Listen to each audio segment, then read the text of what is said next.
নুৰিছা কিচনলৈ স্বাগতম। আশা কৰোঁ সকলোৱে ভালে আছে। আজি মোৰ ৰেচিপিটো হ'ল বেঙেনা বিলাহী মাছ দি এটা ভৰ্তা আৰু ৩-৪জন মিলাই এটা যি ভৰ্তাটো বনাইছোঁ আৰু ভৰ্তাটো কেনেদৰে বনাইছে আপোনালোকে মোৰ ফুল ভিডিঅ'টো চাব আৰু চোৱাৰ আৰম্ভণিতে এটা লাইকো দিব।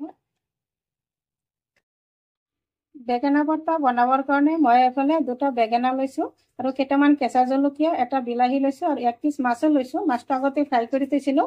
এটা পিঁয়াজ লৈছোঁ, 1 টুকুৰা আদা আৰু এটা নহৰু লৈছোঁ। আৰু এতিয়া প্ৰথমতে পিঁয়াজ নহৰুখিনি গুচাই বাকলি গুচাই ধুনীয়াকৈ মিহি মিহিকৈ কাটি ল'ম আৰু আদাটো বাকলি গুচাই কাটি ল'ম আৰু বেঙেনা আৰু বিলাহীখিনি মই অলপ পুৰি ল'ম গেছত। এইফালে গেছটো জ্বলাই ল'লোঁ আৰু এতিয়া বেঙেনা এনেদৰে গেছত দি ঘূৰাই ঘূৰাই বেঙেনাটো পুৰি ল'ম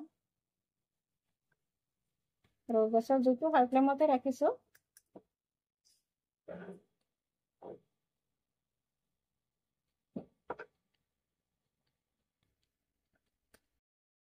এইটো বেঙেনা পুৰা হৈ গ'ল, দেখা পাইছে ধুনীয়াকৈ পুৰি পেলাইছোঁ আৰু এইটো নমাই ল'ম।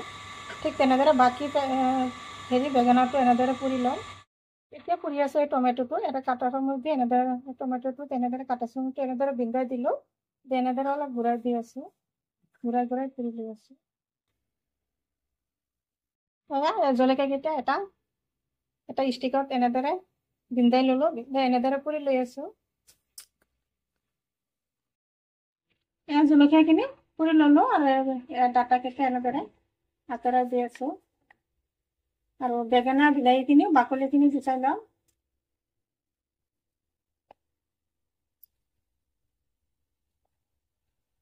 একদম ধুনীয়াকৈ উঠি যায় বাকলিখিনি আৰু এতিয়া বেঙেনাৰ বাকলিখিনি গুচাই দিম। চব ধুনীয়াকৈ উঠি আহে বাকলিখিনি।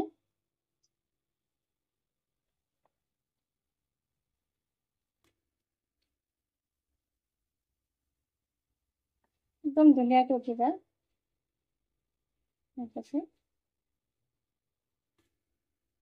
এইফালে জলকীয়াখিনিও দেখাইছে ষ্টিকৰ পৰা ওলাই ল'লোঁ আৰু বেঙেনা 2টা বাকলি গুচাই লৈছোঁ আৰু এইফালে এটা পিঁয়াজ এনেদৰে বাকলি মিহি মিহিকৈ কাটি অলপ ভাজি ল'লোঁ আৰু এতিয়া আদা নহৰু একেলগত ভাজি লৈছোঁ। এইটো মাছৰ টুকুৰা আৰু এইফালে হ'ল বিলাহীটো বাকলি গুচাই ল'লোঁ আৰু এতিয়া ভৰ্তাটো বনাই দিম। ভৰ্তাটো বনাবৰ কাৰণে এতিয়া 1 চামুচ দি আছোঁ নিমখ। প্ৰথমতে জলকীয়াখিনি এনেদৰে মোহাৰি ল'ম।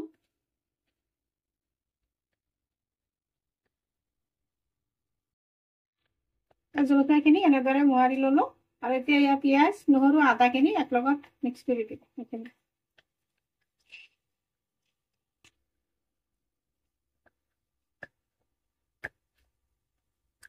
ধুনীয়াকৈ চেণ্ট ওলাইছে।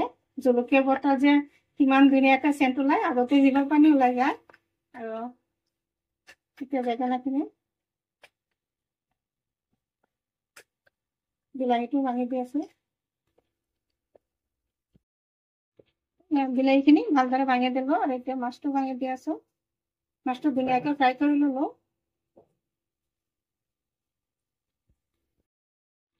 এনেদৰে মাছখিনি ভাঙি দি আছোঁ। বেছি কাট থকা মাছ নল'ব, বেছি কাট থকা মাছ হ'লে অলপ অসুবিধা হয়।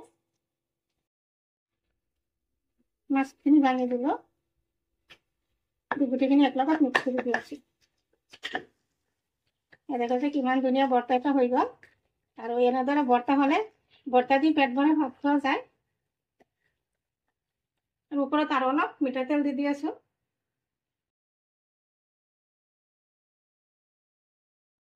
নিশ্চয় মোৰ ভিডিঅ'টো ভাল লাগিছে। যদি ভাল লাগে লাইক শ্বেয়াৰ কমেণ্ট কৰিব। প্লিজ এটা ছাবস্ক্ৰাইব কৰি কাষত থকা বেল আইকনটো প্ৰেছ কৰিব। আজি মোৰ ৰেচিপিখিনি আকৌ আশা আছে কাইলৈ আৰু এটা নতুন ভিডিঅ' লৈ আহিম। Thank U.